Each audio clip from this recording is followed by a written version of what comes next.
Number 7 World Trade Center. I've heard several reports from several different officers now that that is the building that is going to go down next. In fact, one officer told me they're just waiting for that to come down at this point.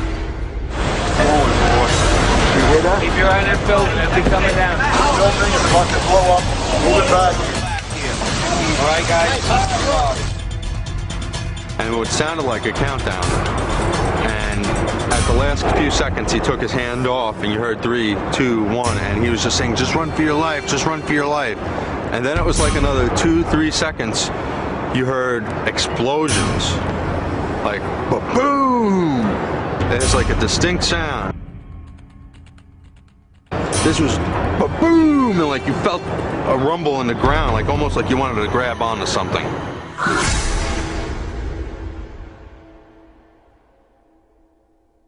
According to Larry Silverstein, on the morning of September 11, 2001, he attended an appointment with a dermatologist. Where were you on September 11th? I was home. And the only reason I wasn't where I was every morning subsequent to the 26th day of July, my mornings were spent usually at a breakfast meeting at Windows, an 8 o'clock breakfast meeting, Windows, the top of it, and then going down to visit with my tenants, my new tenants, at the Trade Center, getting to know them, understanding their problems and so forth, ascertaining how we could service their needs better, which is one of the first things you do when you acquire a property. You begin to meet your tenants and start talking with them. And so my mornings were spent at the Trade Center, and then by noon I was back uptown.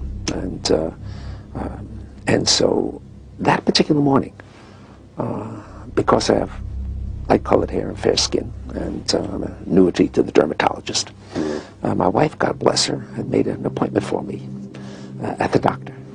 And I remember dressing to go to the doctor. I'm finally saying to my wife, I said, "Sweetheart, I've got so much to do downtown. I got to cancel this. I've got to go downtown."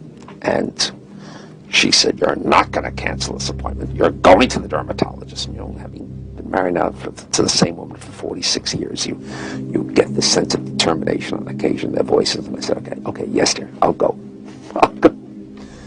And then just minutes later, received a telephone call to turn on a television set and witnessed this horrendous circumstance. The first plane hitting, and then the second plane hitting. Of course, with the second hit, it became obvious that this was terrorism.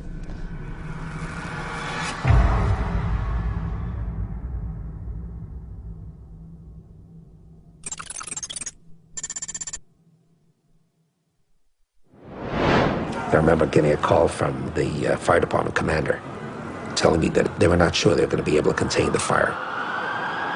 And I said, we've had such terrible loss of life. Maybe the smartest thing to do is pull it. And they made that decision to pull, and then we watched the building collapse. 3 years later, Silverstein issued a statement claiming that he had used the term "pull it" to refer to pulling the firefighters out of Building 7. But there are several problems with Silverstein's explanation. According to FEMA's building performance study, firefighters were never in the building. Preliminary indications were that due to lack of water, no manual firefighting actions were taken by the fire department.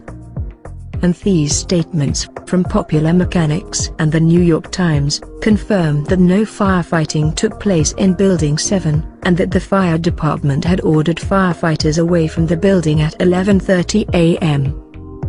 Another problem is that Silverstein made no reference to the firefighters when he talked about Building 7 for the PBS documentary.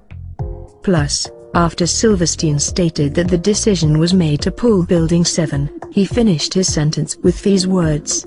And then we watched the building collapse. This would indicate that the collapse of Building 7 was the direct result of the decision to pull it.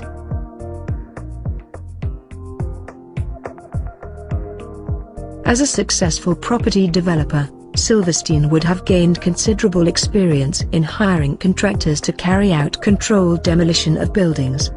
It's reasonable to assume that he would be aware that the term pull is often used by demolition experts to refer to bringing a building down.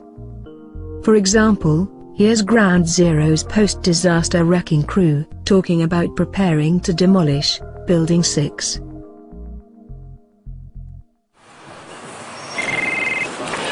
Hello? Oh, we're getting ready to pull Building 6.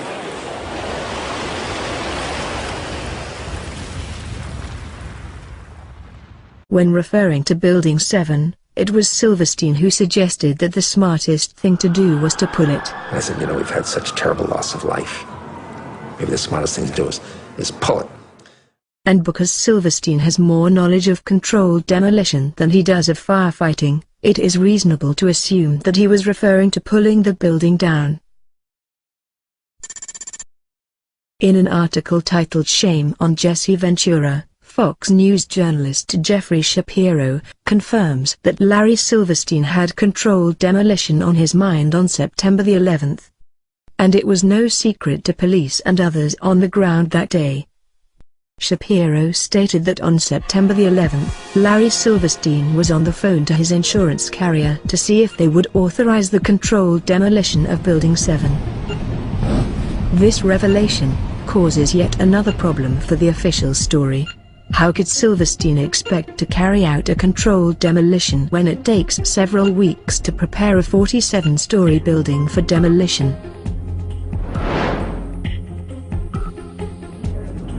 Now, here we're going to show you a videotape of the collapse itself. Describe that. Now we go to videotape, the collapse of this building.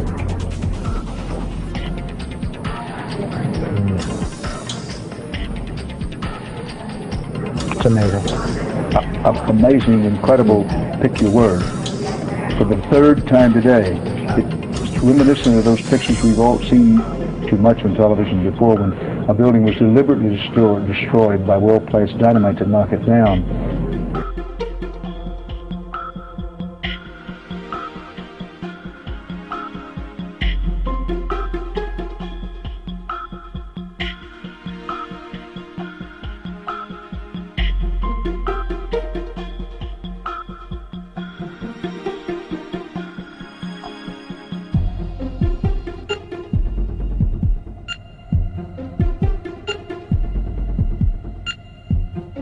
To me, I knew that was an explosion.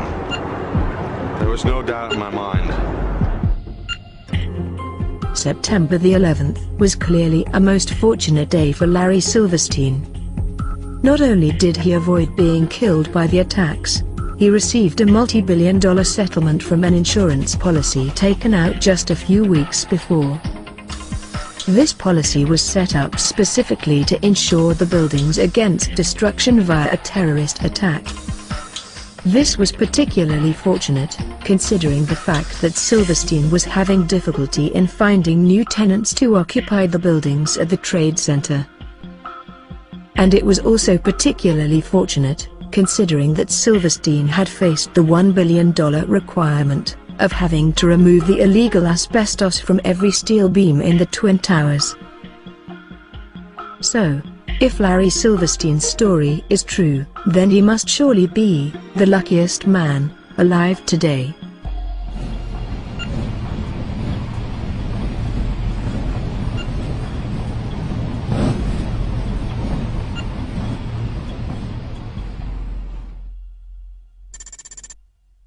Larry Silverstein. Last time we talked, sir, I asked you if you could address some of the 9/11 conspiracy theories that you are accused of. Sadly, your response has actually invited more of them. I mean, for the record, everybody knows your infamous comments on PBS where you said pull Building 7 on 5/25 on the day of 9/11. Your official response was that it was the firefighters. My question is, it was pretty clear that you meant the building, and if it was the firefighters, they already are outside the building by 12 because the water lines were broken. Ask the question. And the fire chief that you said you spoke to, Fire Chief Negro, denies talking to you on that day of 9/11. Can you answer those questions and address the theories against you? I suggest to everybody's consideration that we all look at the thousands of pages of testimony that have been rendered in the many years since 9/11. And let's use today's session for some of its... Are you aware of testimony of bombs in the building before the building collapsed, sir? Are you aware of that testimony? Sir, there's testimony by Mayor Jennings. Sir, you don't have to touch me. Listen, I'll walk away. All I'm asking is a question. I don't have to be kicked out. It's a legitimate question. You don't have to put your hands on me. But all I'm saying is, no, I'm not. I'm here asking. The question was not answered. That's why I have a grievance. Larry Silverstein was told not to come into work. That's why him, his daughter, and his son never showed up to work on 9/11. He put an insurance policy on the buildings. Reporters, do your job, please. Ask some questions. Ask some questions.